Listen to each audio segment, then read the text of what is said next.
क्या चाहती हो तुम कशिश? मैं माँ और पापा को अकेला छोड़ दूँ? ऑफिस से आते ही अरमान कशिश पर बरसने लगा। पर अरमान, मैंने तो ऐसा कुछ भी नहीं कहा। और आप आते ही ये सब क्या लेकर बैठ गए? आप हाथ मुंह धो लीजिए, मैं चाय लाती हूँ आपके लिए। कशिश शांत आवाज़ में बोली। नहीं पीनी मुझे चाय, बस तुम मुझे ये बताओ तुम्हें दिक्कत क्या है मेरे माँ पापा से? अरमान चिल्लाया। कोई भी दिक्कत नहीं है अरमान, और मैं नहीं समझ पा रही आप ऐसी बातें कर क्यों रहे हैं? कशिश बोली। अच्छा तुम सच में नहीं जानती इतना भोला बनने का नाटक कैसे कर लेती हो तुम कशिश? अरमान बोला।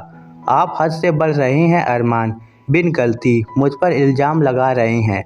जब तक आप बताएंगे नहीं किस वजह से ये बात कर रहे हैं तो कैसे पता लगेगा मुझे?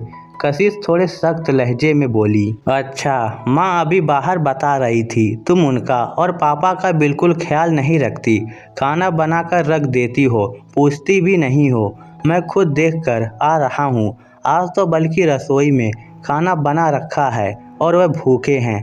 अरमान बोला। क्या? पर मम्मी पापा तो आज मौसी जी के यहाँ गए थे, बल्कि मुझे बताया भी नहीं। मैंने खाना भी बना लिया था। जब पूछने गई तो माँ बोली वही खाएंगे वह खाना।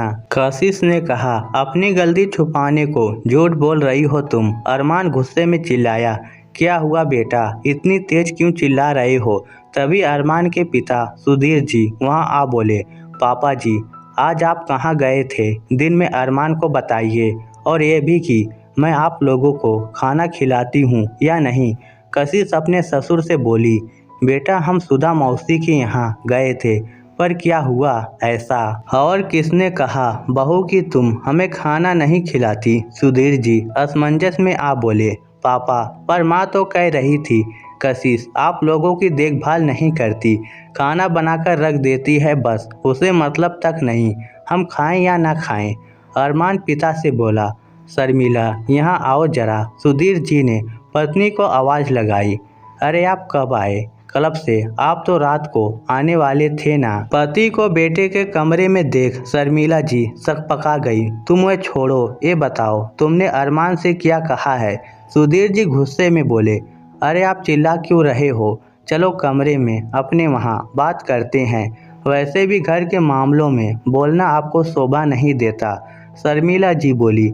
और तुम्हें शोभा देता है? कुछ महीने पहले ब्याह कर आई बहू की झूठी शिकायतें बेटे से करना। सुधीर जी बोले। माँ क्या है ये सब और क्यों? मुझे समझ नहीं आ रहा कुछ। आपका कहना है कि बहू खाना तक नहीं देती, और कशिश बोल रही है कि आप मौसी के यहाँ गए थे आज। पापा बोल रहे हैं कशिश आप लोगों का पूरा ध्यान रखती है, पर शिकायत क्यों है आपको? अरमान माँ को बेड पर बैठाते हुए बोला। वह बेटा, शर्मिला जी हकलाने लगी। मैं बताता हूँ तुम्हें बेटा, ये सब तुम्हारी सुधा मौसी का किया धरा है। ये दोनों कमरे में गुटरगु कर रही थी, तभी मैं समझ गया था कुछ तो पट्टी पढ़ा रही है वह इसे। क्यों? सही कहा ना मैंने शर्मिला? सुधीर जी बोले। वह असल में सुधा जिज्जी ने मुझे कहा कि सब बहू की ऐसे तारीफ करेंगे तो तू हार जाएगी बहू से, और तेरा शासन खत्म हो जाएगा घर से।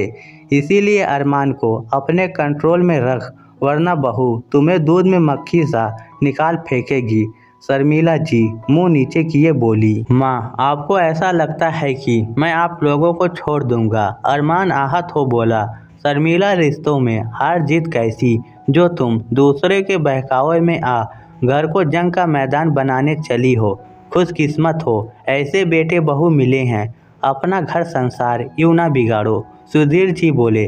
सही कहते हैं आप, मुझे माफ़ कर दो आप और मेरे बच्चों, तुम भी। मेरी गलती है जो मैं जिज्जी के बहकावे में आ अपना ही घर बिगाड़ने चली थी। शर्मिला जी शर्मिंदा हो बोली। मम्मी जी, बड़ों का हाथ आशीर्वाद को होते हैं, माफ़ी मांगने को नहीं।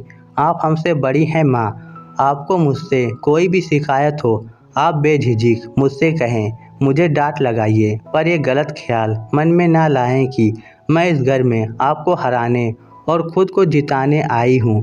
कशिश शर्मिला जी से बोली। चलो अब बहुत हुआ ये सीरियल वाला ड्रामा, जल्दी से तैयार हो जाओ, हम सब आइसक्रीम खाने चलते हैं। सुधीर जी माहौल को हल्का करने को बोले। ये सच है दोस्तों, कुछ लोग आपको हंसते खेलते परिवार को नहीं देख सकते, इसीलिए वे आपको भड़काने का काम करते हैं। समझदारी इसी में है कि धैर्य से काम लिया जाए और घर की शांति को नष्ट ना किया जाए। तो दोस्तों, इस स्टोरी को लेकर आपकी क्या राय है, नीचे कमेंट करके हमें ज़रूर बताइएगा। धन्यवाद।